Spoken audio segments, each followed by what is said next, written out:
Olchada, Olchada, Olchada, Olchada, Olchada, Olchada, Olchada.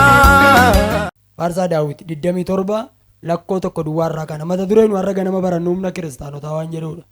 Eessarraa humna argatu humni kiristaanaa maal kan jedhu gabaabaatti ilaalla nan dubbisa akkasidha.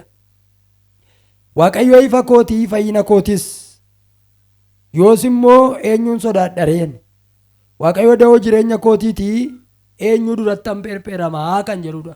Dubbiin warra gabaabaatti ilaallu jechuudha. Kutaan amma dubbadhe kana keessatti Waaqayyo humna keenya jedha Daawit. Waaqayyo humna kooti jedha.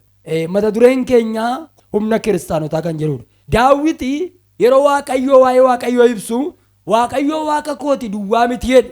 Ifa kooti jedha. Achi keessa waa lama jira. Humnaaf ifa. Amma eenyuun sodaadhaa jedhee dubbata Daawit. Kutaan ganama kanaa dubbise kana keessatti wanti isin ciminaan ilaaluu qabdan waa'ee humnaati. Humna kiristaanotaa waan jedhudha. Waaqayyo keenya inni nu waaqeffannu kun, inni nu maqaa isaa amanannu kun guyyaa guyyaatti nuyiif humna keenyaadha. Wanti biyya lafaa kanarraa nuyiif humna ta'u tokkoyyuu hin jiru.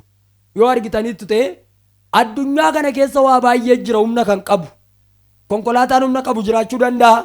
Namni humna qabu jiraachuu danda'a. Garuu humna kiristaanotaa ta'uu hin danda'u. Kiristaanonni addunyaa kana keessa wanti isaan gargaaru Waaqayyo duwwaadha. Mee nama sin bukkee jiruuni Waaqayyo humna kee akka ta'e beettaadhaani. Ti dabalaa. Eenyutu? Waaqayyotu. Waaqayyo kiristaanotaaf humna isaaniiti. Kan ittiin lolan, kan ittiin mo'an, kan ittiin jireenya biyya lafaa kana keessatti hin darban Waaqayyo humna kiristaanotaati. Namoonni baay'een biyya lafaa kana irratti jechuudha waan isaan dubbatan isinitti hima. Kana gochuufi humna dhabee jedhu. Kana gochuufi humna kootu dadhabee jedhu. Dhuguma humni keenya dadhaba. Garuu humna keenya Waaqayyotti yoo herregan, karoora keenya Waaqayyotti yoo herregan, akkuma Daawit amma dubbate kana Waaqayyo humna kooti yoo jennu wanti isin dura dhaabbachuu danda'u tokkoyyuu hin jiru. Namni humna hin qabne yoo hojjete hin milkaa'u. Namni humna hin qabne yoo deemee tebban ba'u. Daawit maaliif Waaqayyo humna kooti jedhaa? Waan godhu hundumaa keessatti Daawit maqaa Waaqayyootiin godha. Yaadatti yoo taatan waraanatti gaafa beellee yookaas lolatti Filisxeem dura gaafa dhaqee ani maqaa Waaqayyoo kootiin asitti dhufaa dhagaa Daawit baatu xiqqoodha. Garuu waan inni humna isaa godhate maal? Waraana isa deeggaraa jiru miti. Beekumsa isaa miti. Dandeettii isaa miti. Waaqayyoodhumatu humna kooti jedhe. Waaqayyoomatu maal kooti? Humna kooti jedhe. Kanaaf humni kiristaanaa inni dhugaan Waaqayyoodha.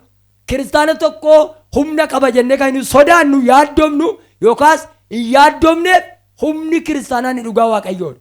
Amma waan isin yaadachiisa dhaggeeffadhaa. Namoota baay'ee qabee kan iddoo malee jiraachisu humna dhabuudha. Namoota baay'ee kan qabee achitti hambisu humna dhabuudha.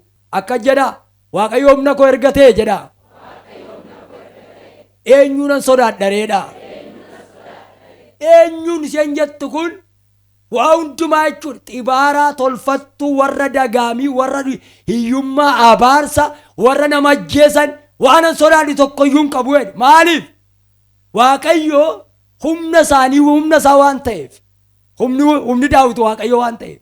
Yeroo tokko humna dhabuu keenya kan nutti mul'isu biddeenmini.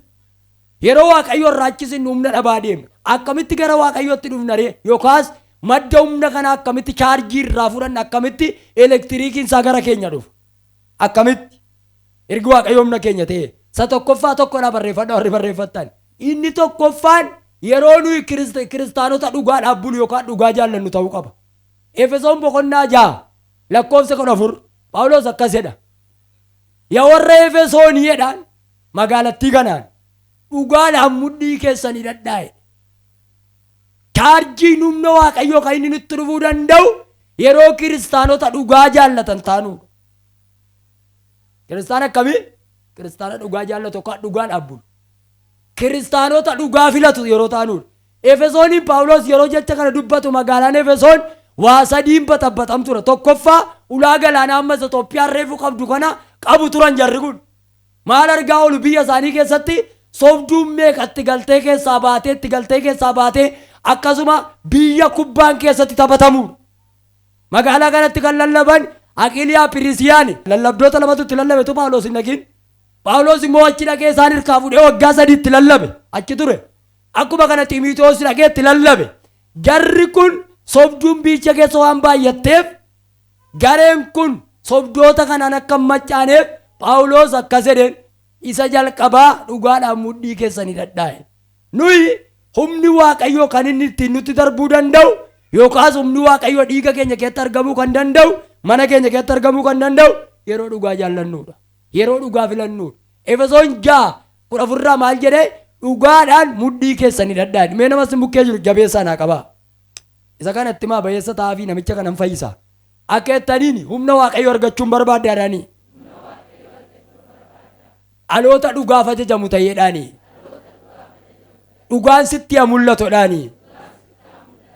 Amma dhaloonni kun Waaqayyo akka isaan loluun barbaada eeyyeen barbaada. Akka Waaqayyo daangaa isaa bal'isuun barbaada eeyyeen barbaada. Garuu dhugaaf ajajamuun barbaadu dhaloonni seenaa isin lafa jirtan sintu beeka. Inda'oon jechuudha bara faashinii namni maal ta'e keessa jirra beektu amantoota. Bara somni baay'ee bareedee namatti argame keessa jirra.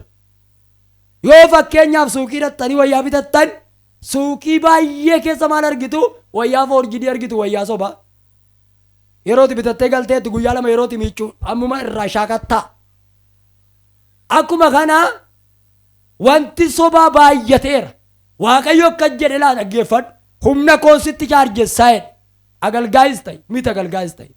Harraba keerraa soban baatiin gurra keerratti soban baatiin dhugaadhaaf jiraadhu. Phaawulos jara kanaan mudhii keessan dhugaadhaan hidhadhaa jedheen. Maaliif? Xeeba mudhiin hidhadhaan jedhe. Dhugaadhaan mudhii keessa hidhadhaa jedhe. Maaliif dhugaan eenyu ture? Ilma Waaqayyoo Yesuus ture. Sobni immoo eenyu ture? Ilma Daabiloos hafuura leegiyoon ture. Ilma dukkanaa sana. Mee namni Waaqayyoo humna sanatti dabalu nana manadha nan jaalladha tallachoo keessa fudhadhaa. Har'aa jalqabee maqaa Yesuus Kiristoosiin hafuurri dhugaa jaallatu sin keessaa halitu. Mucaa tokkoon isinitti argisiisa kakuu moofaa keessaa. Maqaan isaa Yoosef. Ilma Yaaqoob ture. Raahel ishee maseentuu da'e. Hangafa 11ffaa irratti dhalate. Mucaan kun ijoollee Yaaqoob keessaa dhalootumaan dhugaa jaallata. Dhaggeeffadhaa. Dhugaatutti tola. Dhugaa nama dhugaadhaaf dhalateedha mucaan kun. Maqaan Yoosef jedhu kun adabalamuu jechuudha afaan Oromootti. Haadha moggaafate Raahel tumaa itti beektu amma seentuudha waan ta'eef Yoosef jedhan moggaasaa itti afaan Oromootti Yoosef jechuun adabalamu yookaas dabalaa jechuudha. Mucaan kun gaafuma dhalatee lolli isaa baay'ee ulfaataadha. Garuu mucaan kun dhugaa dhaabbula. Yoosef bara jiraate keessa nama dhugaati. Karaa miidiyaalee na hordofaa kan jirtan warra dhugaa qabdaniif ergaa fidee dhufe. Yeroo dhugaa qabaattu namni sin jaallatu.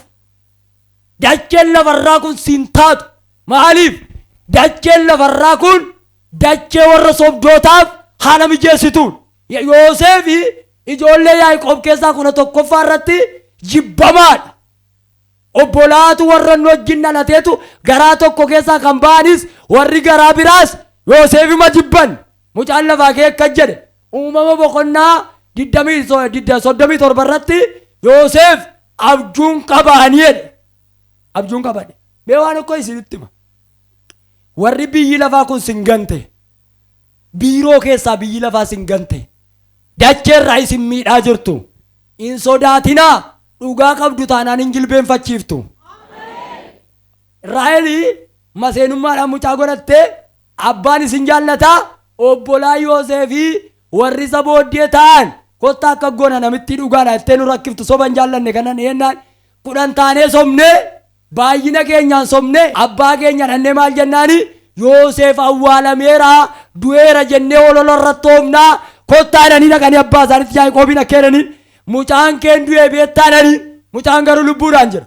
Dhaggeeffadhaa namni dhugaa jaallattan dhugaan naataa kan jettan har'aa jalqabee hafuura dhugaan chaarjisi godheera. Amma Yoosefii akka jedhe joo maal gootonnaan kottaa itteen wayyaa isaatti dhiiga dibnaa foorree dhiiga reetti itti dibnaa abbaa keenya dhannee boossifnaadhaan sobamma kana ilaala. Abbaa keenya hin goomsina gurbattii kana garuu hin gurgurraadhaan. Dhugaa qaba namichi kun. Yeroo tokko tokko dacheen kun sii ta'uu diddi. Sabati dhugaa qabduuf. Dhugaa waan qabduuf hin cannaqamta. Dhugaa waan qabduuf biiroo kee keessaa miindaan kee gadaanaa ta'uu danda'a. Dhugaa waan qabduuf akka biyyaa boorcii baasuu dadhabuu dhiisuu dandeessa. Dhugaa waan qabduuf lolli sitti baay'achuu danda'a. Dhukkubitti baay'achuu danda'a. Waaqayyo akkasiin jedhaa jira dhaggeeffadhu. Dhugaa nanaa dhugaa kana gadi hin dhiisin an jilbeenfachiisaadhe Waaqayyo. Amma namoonni baay'een karaa sobaarra nama mo'uu barbaadu. Akkuma jedhan jarri kun gadi baasanii naggaadota warra Gibxiitti gurguran. Mucaan kun garuu dhugaa qaba. Akee gaafa gurguramee jedhu biyya Gibxii mana Pootifaaraa gaafa dhaqu. Amma immoo haadha manaa mootiitu dhugaa isaa balleessuuf itti ka'e. Nama dhugaa inumatti ka'u. Haadha manaa mootiitu dhugaa isaa balleessuuf itti ka'e. Akkeette namichi kuni na wajjin ciisuuf jennaaniin wayyaa isaarraa baaseette mootichaan. Mootichi haaree mana hidhaatti dabarsee kenne. Yoosef garuu maqaan isaa badiyyuu malee nama dhugaati. Addunyaa kana keessa nama Waaqayyo jaallatu sinitti magu. Raajii jaallata miti, paasterii jaallata miti, qeesota jaallata miti, eenyu jaallata miti, sheekota jaallata miti. Eenyu jaallata reenaan jettanii nama dhugaa. Amala Waaqayyo keessaa garee nama dhugaati. Waaqayyo garee nama dhugaati. Mee waan hojjettu keessatti ati ijoollummaa makee kanaa waasitti lallaba. Waan hojjettu dhugaa qaba. Dhugaan keessara. Yoo dhugaan keessara ta'e waasiin jedhu immoota malee immoomtu gammadi. Mee harka kee ol kaasi nammoo jedhi. Mucaan kun mana hidhaatti dabarfamee kenname. Qat jedhee kee mana hidhaa kee taa'e. Firri isaa dirmatu hin jiru. Waaqayyo garuu Yoosefii wajjin ture. Maaliif Waaqayyo Yoosefii wajjin mana hidhaa dhaqe beektu? Gunamtittiin Yoosef nama dhugaati. Phaawulos kanaafii waa'ee dhugaa dubbata. Kanaaf Yoosef mana hidhaatii bahee abjuu isaa galmaan ga'e. Eenyu ati gubaayii kana keessa kan jirtu abbaan ittiin jedhu hin beeku. Seename akka biyyaa oliin dha'uu dadhabdee bakka dhiphaa tokko keessa dhaabattee bo'aa kan jirtu ergaan sii dhufeera. Ergaa akkamii dhugaa sana gadi hin dhiisin nan jilbeenfachiisaa jedhe Waaqayyo.